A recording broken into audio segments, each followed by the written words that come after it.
Black Beauty by Anna Sewell. Chapter 2, The Hunt. Before I was 2 years old, a circumstance happened which I have never forgotten. It was early in the spring. There had been a little frost in the night, and a light mist still over the woods and meadows. I had and the other colts were feeding at the lower part of the field when we heard what sounded like a cry of dogs. The oldest of the colts raised his head, pricked his ears, and said, "There are hounds!"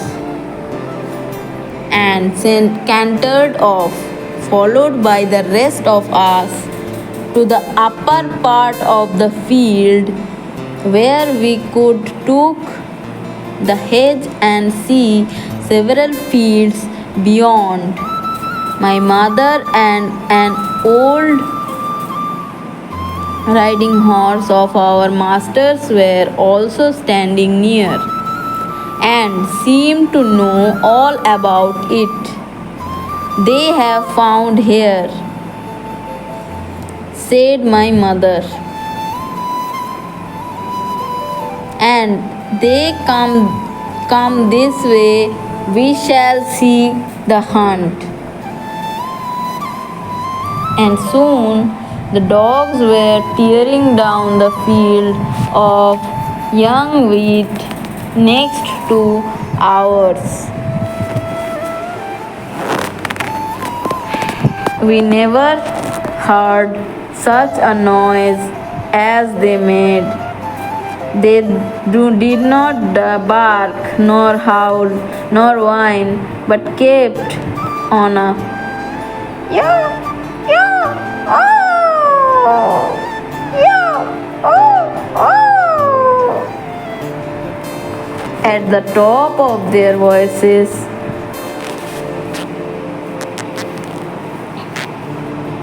After them came a number of men on horseback, galloping as fast as they could. The old horses snorted and looked eagerly after them, and we young colts wanted to be galloping with them. But they were soon away into the fields lower down. Here it seems if they had come to a stand.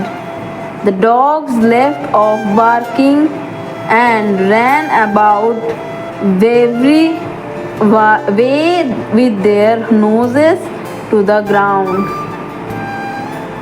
"They have lost the scent," said the old horse.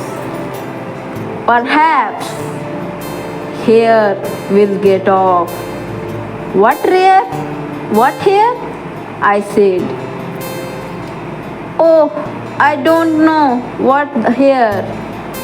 Likely enough it may be one of our own hares out of the woods. Any hare they can find will do for the dogs and men to run after." And before long the dogs began their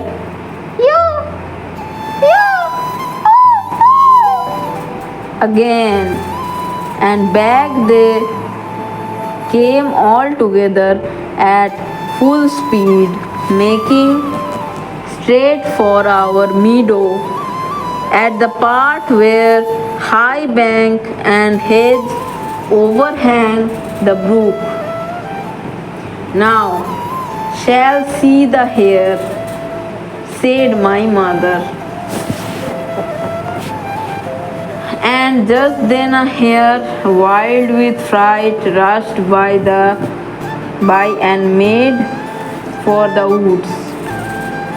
On came the dogs, They burst over the bank, leaped the stream, and came dashing across the field, following by the huntsman.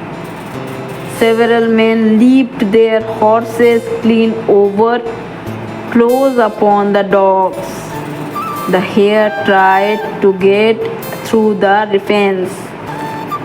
It was thick, and she turned sharp around to make for the road, but it was too late. The dogs were upon her with their wild cries. We heard a shriek, and that was the end of her. One of the huntsmen rode up and whipped of the dogs, who would soon have torn her pieces. He held her up by the leg, torn and bleeding, and all the gentlemen seemed well pleased. As for me, I was so astonished that I did not at the first see what was going on by the brook. But when I did look, there was a sad sight.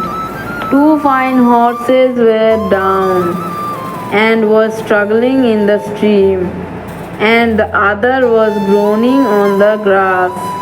One of the riders was getting out of the water covered with mud. The other lay quite still.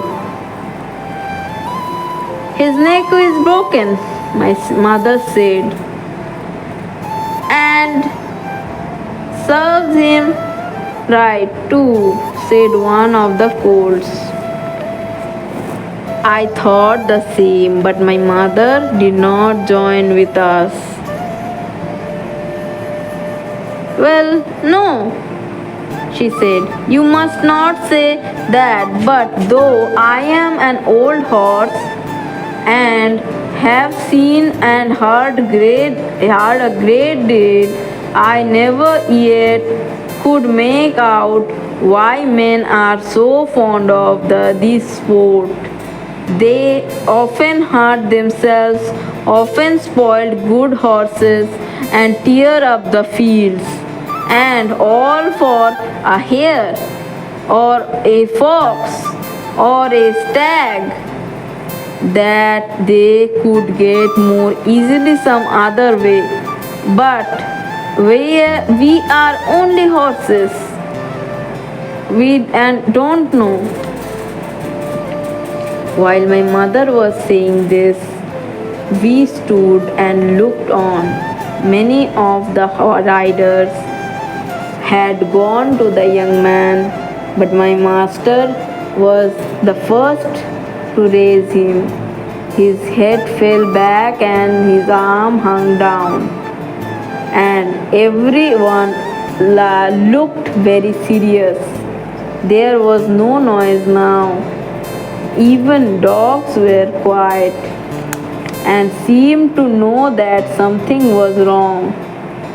They carried him to a master's house, I heard. Afterwards, that it was the squire's only son, a fine, tall young man and the pride of his family. They were now riding in all directions, the doctors, and to the square gardens, to let him know about his son.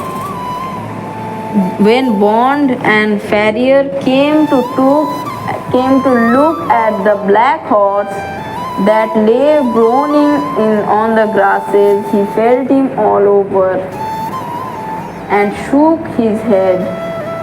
One of his legs was broken. Then someone ran to our master's house and came back with a gun. Presently there was a loud bang and dreadful shriek, And then all was still.